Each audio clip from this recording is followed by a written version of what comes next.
Good evening friends. आज बात करते हैं कंडीशनल सेंटेंसेस की। कंडीशनल सेंटेंसेस इंग्लिश में नॉर्मल सेंटेंसेस से अलग होते हैं। देखिए कैसे, मैं आपको बताती हूँ। नॉर्मल सेंटेंस स्ट्रक्चर क्या होता है इंग्लिश का? Subject plus verb plus object means Ram Yeats a mango, है ना। तो a mango is object, verb is eat and Ram is subject. कभी कभी ऐसा भी होता है वर्ब प्लस ऑब्जेक्ट, है ना। तो वर्ब क्या हो जाता है? वर्ब हो जाता है क्लोज द डोर, राइट। तो द डोर ये हो गया और क्लोज वर्ब हो गया। Sometime it is subject, sorry, sometime it is subject plus verb, सब sometime it is subject plus verb, right? For example, ram ram goes where we don't know, right? So that is subject plus verb. Now conditional sentences, as sentence name suggests that conditional sentence is condition, right? So what's the condition? Condition is that, what's the condition? That's the condition is either if or when, right? So then conditional sentences divided into two parts. First is if clause, and second one is, that is, main clause, right? So if clause is dependent, and independent. Another clause is independent, right? So that is main clause, and that is subordinating clause. This is main clause and this is subordinate clause, right? This way conditional sentence is divided.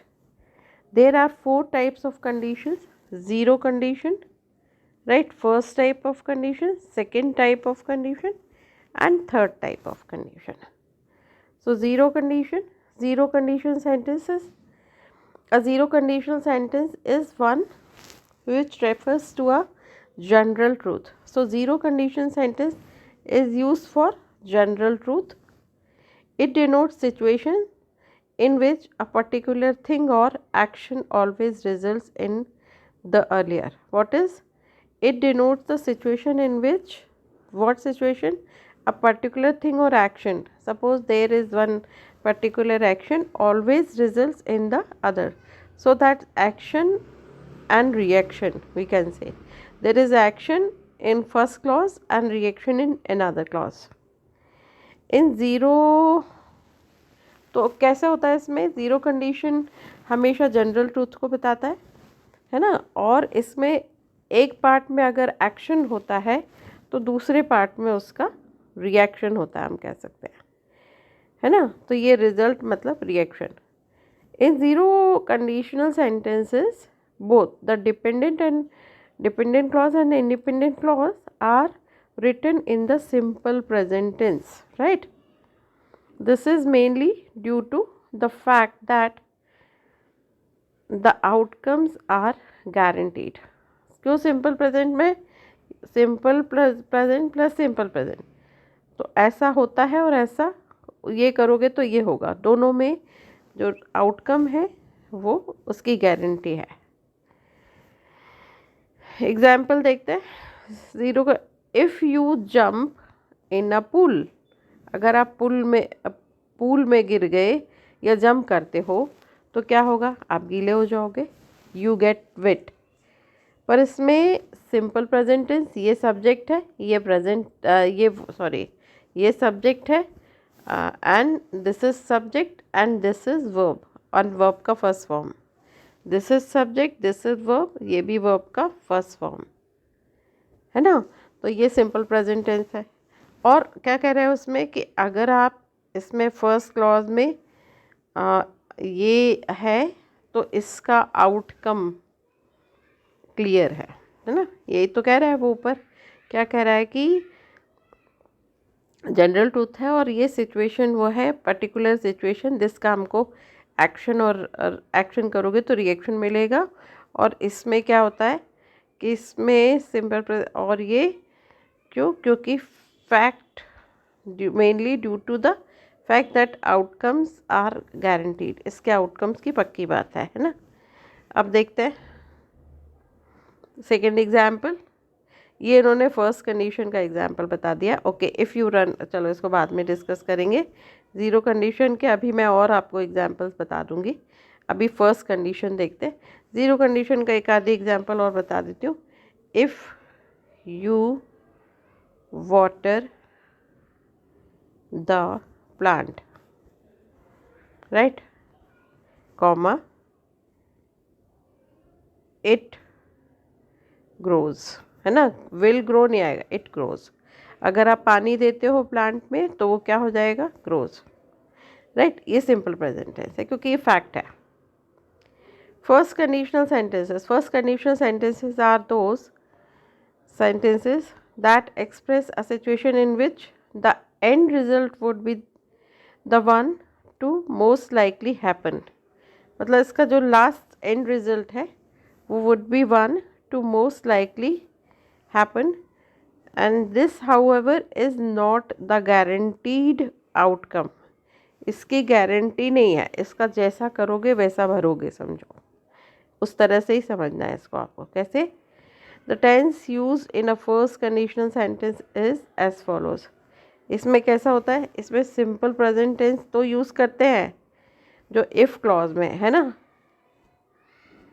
लेकिन ये if clause है जो dependent है, लेकिन simple future tense in independent clause. पर future tense independent clause which expresses outcomes that is most likely to happen in the future as a result of other action expressed in if clause।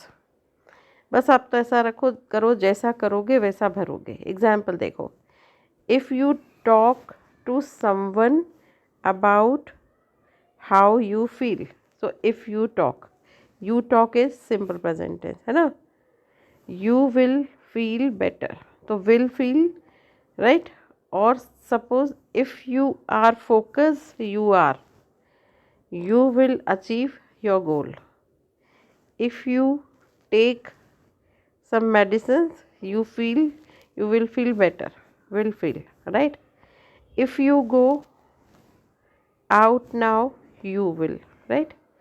if you like animated movies you like you will, है ना। तो यहाँ पर उसने एक ही बताया आपको will, लेकिन मैं आपको बताती हूँ। और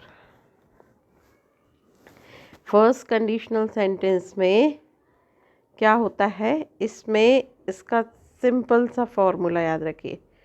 फर्स्ट क्लॉज है सिंपल प्रेजेंट और ये किसको फॉलो करता है, या तो विल या शैल या कैन या मे।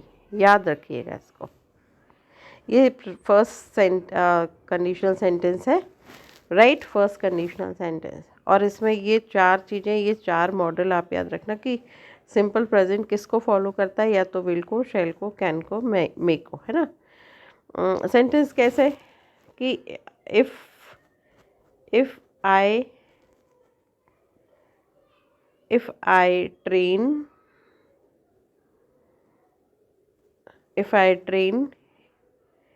him he will qualify the exam, है ना। यहाँ simple present tense I train, इस तरह से, तो ही विल क्वालिफाई। फिर दूसरा ही शैल, पक्की बात है। ही कैन, पॉसिबिलिटी है, अगर आप कैन लगाते हो, और मे तो भी पॉसिबिलिटी है, राइट। तो ये है first conditional sentence. Second conditional sentence है सेंटेंसेस आर, हाँ, इसमें मैं एक बात आपको और बता दूं, कहते कि जैसा करोगे वैसा भरोगे, ऐसे याद रखो, जैसा करोगे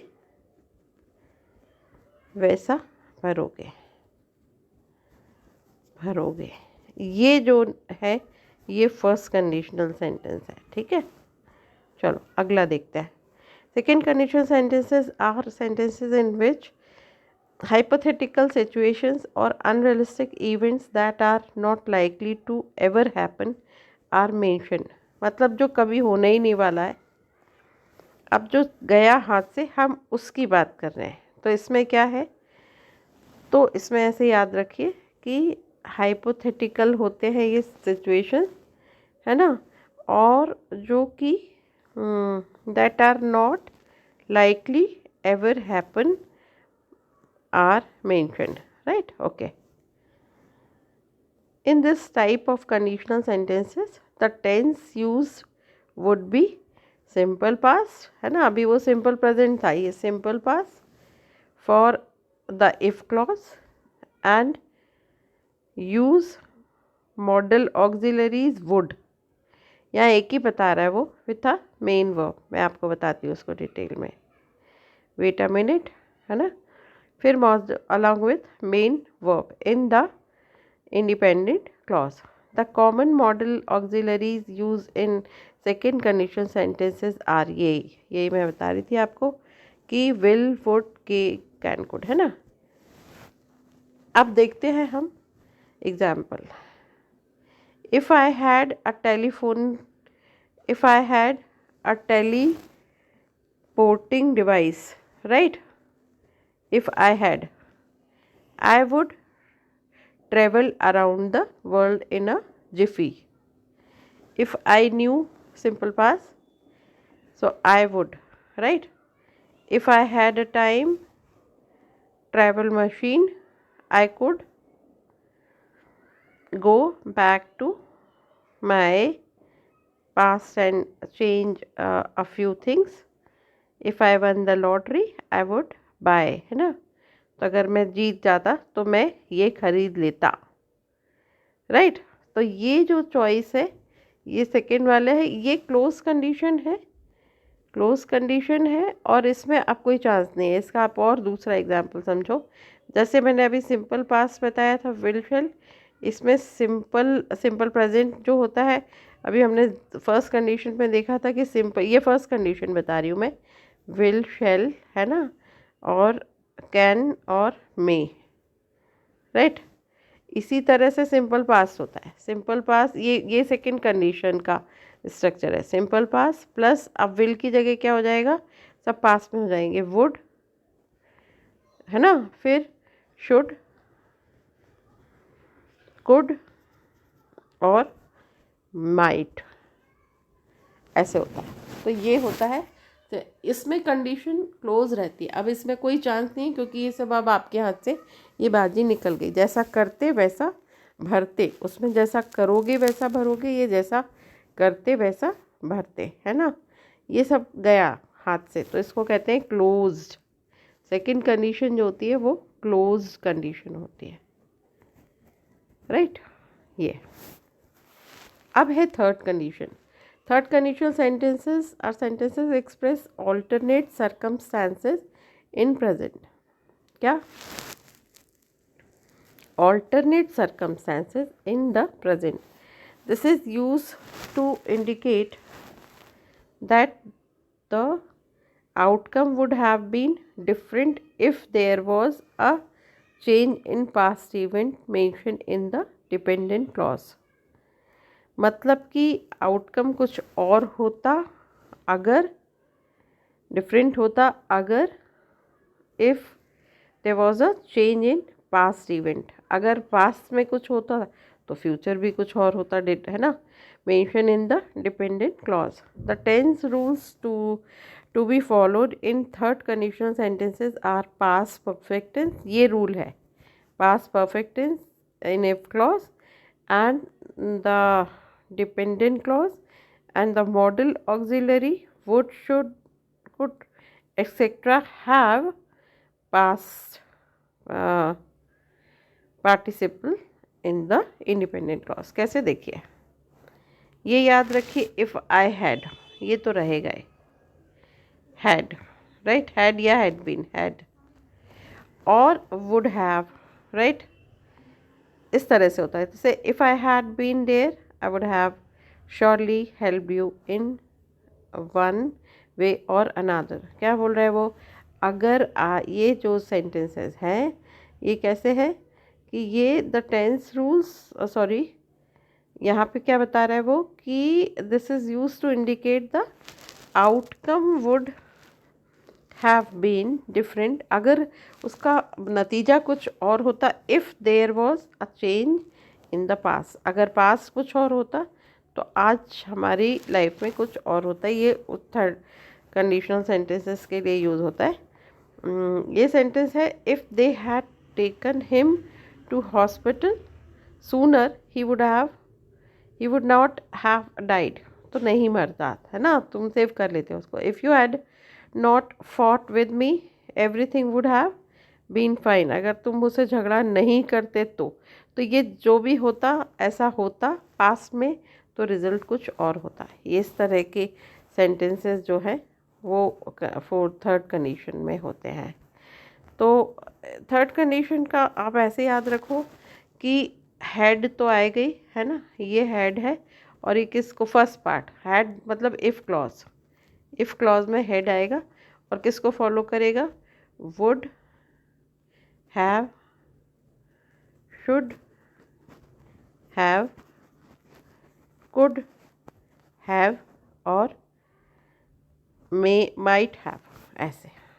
तो मुझे लगता है बहुत ब्रीफ में मैंने इसे समझाया कि इसका मैं अभी और अलग से बनाऊंगी वीडियो, पर मुझे लगता है बेसिक तो आपको समझ में आ ही गया होगा। एक बार मैं रीकैप दिखा दूँ फिर वाइंड अप करूँ। रीकैप क्या है कि आप इसको थोड़ा सा इस तरह से देख लेना कि इसका रीकैप एक बार हम देख लेते हैं कि अभी तक हमने आज जो पढ़े, तो ये पढ़े कि सेंटेंस जो है वो कंडीशनल सेंटेंसेस हैं जो कितने 4 तरह के हैं। Zero, right, first condition, second condition, ये इनके नाम ही ऐसे, और ये थर्ड कंडीशन।